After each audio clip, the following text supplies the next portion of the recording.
जय श्री राम दोस्तों, स्वागत है आप सभी का सनातन धर्म यात्रा में। दोस्तों, पिछले वीडियो में आपने मनुस्मृति के 6वें अध्याय के 75 श्लोकों को सुना और समझा। अब आइए चलते हैं मनुस्मृति के 6वें अध्याय के 76वें श्लोक से लेकर 85वें श्लोक तक और आज इन श्लोकों को सुनने और समझने का प्रयास करेंगे। तो आइए देखते हैं 76वां श्लोक। इसमें लिखा है अपवित्र शरीर का त्याग।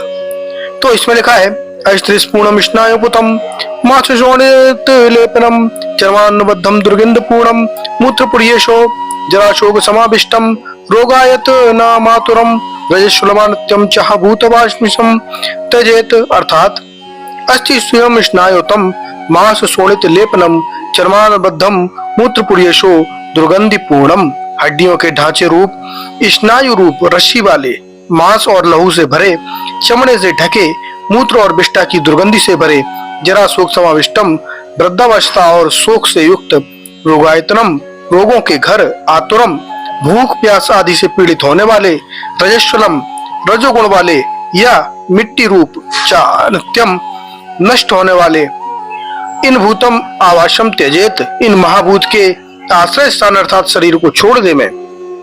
उसके बाद 78वां श्लोक है।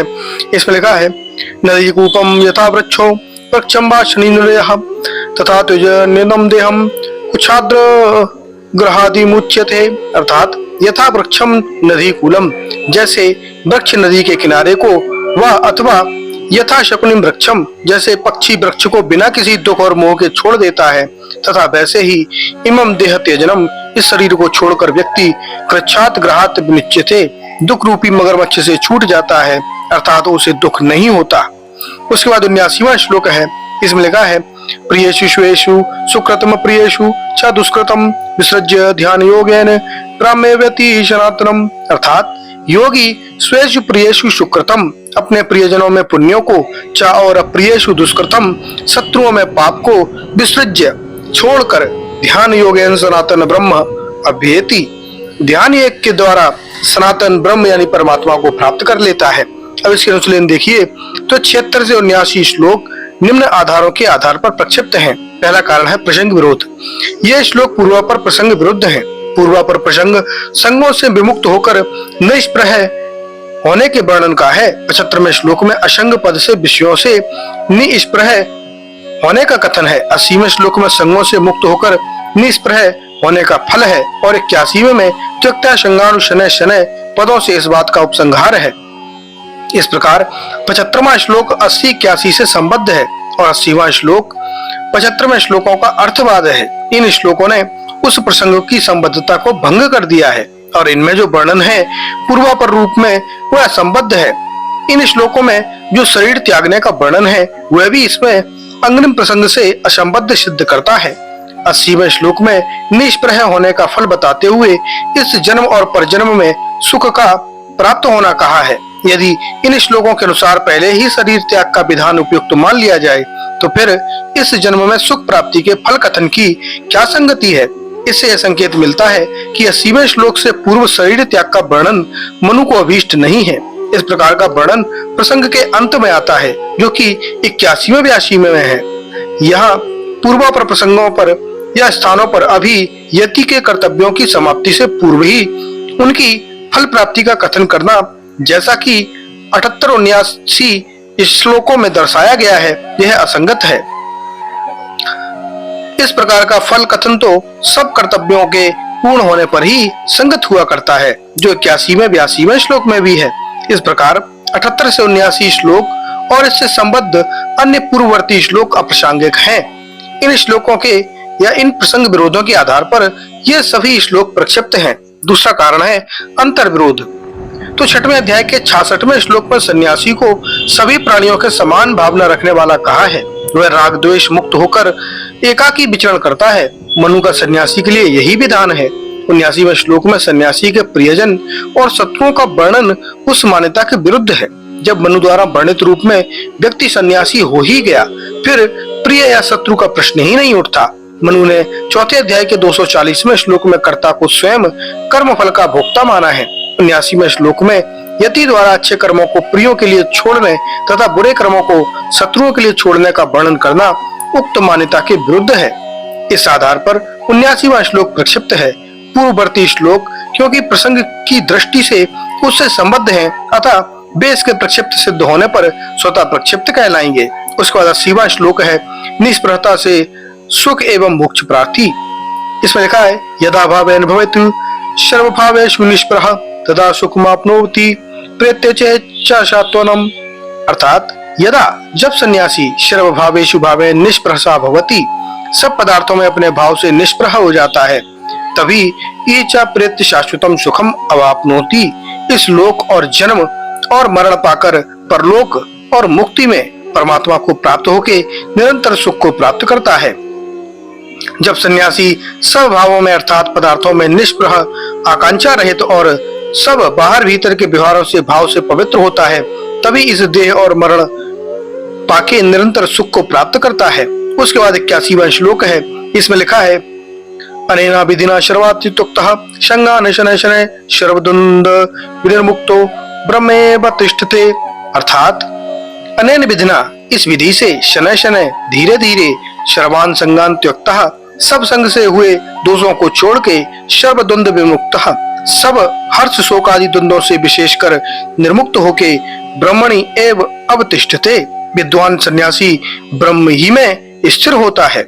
उसके बाद 82वां श्लोक है, इसमें लिखा है ध्यानिकम सर्वमेते वेद्य तवेद्य भविष्यब्दितम नाहान्यध्यात्मकम वित्किश्चित क्रियाफलो मुनपाश्नुते। अर्थात यत एतत् अभिशब्दितम, यह जो कुछ पहले कहा गया है, एतत् सर्वम एव ध्यानिकम, यह सभी ध्यान योग के द्वारा सिद्ध होने वाला है। अनाध्यात्मविद कश्चित, अध्यात्म ज्ञान से रहित कोई भी व्यक्ति क्रियाफलम नहीं उपाश्नुते, उपयुक्त कर्मों के फल को नहीं पा सकता। उसके बाद 83वां श्लोक है, इसमें लिखा है अधियज्ञम ब्रह्म जपेदः अधिकमेव च अध्यात्मिकम चासक्तम वेदांतमेतम चायतः। अर्थात अधियज्ञम, यज्ञ संबंधी, च और आदि दैविकम, देवता संबंधी, च तथा वेदांत अभिहितम यत आध्यात्मिकम, वेदों में जो परमात्मा संबंधी वर्णन है, ऐसे ब्रह्म वेद मंत्रों को सततम जपेत, निरंतर जाप किया करें। अब इसके अनुसरण देखिए तो 83वां श्लोक निम्न प्रकार से प्रक्षिप्त है। पहला कारण है प्रसंग विरोध। यह श्लोक पूर्वापर प्रसंग को भंग कर रहा है। 82वें श्लोक में ध्यान को संन्यास का आधार बतलाते हुए उपसंहार किया है। इसी प्रकार 84वें में संन्यास का महत्व बतलाते हुए उपसंहार है। इदम शब्द के एक वचनात्मक प्रयोग से 84वां श्लोक 82वें से जुड़ता है और इस शब्द से संन्यास अर्थ अभिप्रेत है। इस श्लोक में इस सांकेतिक संबद्धता को भंग कर दिया है, अतः यह प्रसंग विरुद्ध है। संन्यास आश्रम के विधानों के पूर्ण होने के बाद 81 से 85 श्लोकों में उसका उपसंहार पूर्वक फल कथन है। यह प्रसंग 81 से शुरू है। इस प्रसंग के बीच में 83वें श्लोक में कर्तव्यों का विधान करना अप्रासंगिक है। यदि यह श्लोक मौलिक होता तो विधि वचनों के साथ कर्तव्यों के प्रसंग में 81वें श्लोक से पहले ही होता। यहाँ पूर्वापर प्रसंग के भिन्न वर्णन होने के कारण प्रसंग विरुद्ध है, अतः प्रक्षिप्त है। उसके बाद 84वां श्लोक है, इसमें लिखा है इदम शरणम ज्ञानमित्येव विजातनम इदम अनिच्छताम स्वर्गमिदात्मा नित्यम मिच्छताम। अर्थात इदम अज्ञानाम शरणम, यदि यही अज्ञानियों का शरण अर्थात गौण सन्यासियों और इदम एव विजातनाम, यही विद्वान सन्यासियों का इदम स्वर्गम इच्छताम, यही सुख की खोज करने वाले और इदम अनत्यम इच्छताम, यही अनंत सुख की इच्छा रखने वाले मनुष्यों का आश्रय है।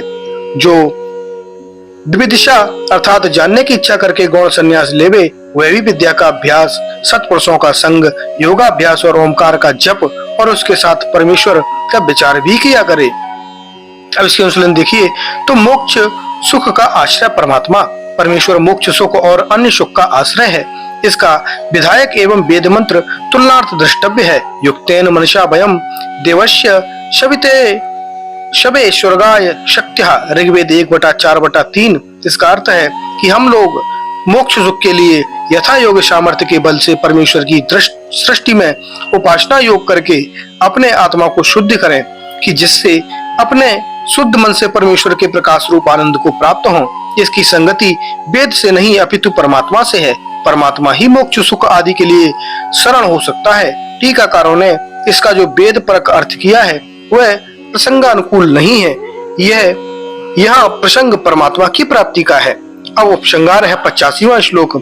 इसमें लिखा है, अनेन क्रम योगेन परिव्रजति यो द्विजः सा विधूये परमात्मा परम ब्रह्माधिगच्छति। अर्थात अनेन क्रम योगेन, इस क्रमानुसार संन्यास योग से, यह द्विजा परिव्रजति, जो द्विज अर्थात ब्राह्मण क्षत्रिय वैश्य संन्यास ग्रहण करता है, सा यह वह इस संसार और शरीर में पापमानम विधुः, सब पापों को छुड़ा के परम ब्रह्म अधिगच्छति, परम ब्रह्म को प्राप्त हो जाता है। तो दोस्तों, ये जानकारी आपको कैसी लगी कृपया कमेंट बॉक्स में अवश्य बताइए। बने रहिए सनातन धर्म यात्रा के साथ और लेते रहिए रोचक एवं धार्मिक जानकारियां प्रमाणों के साथ। धन्यवाद। जय श्री राम।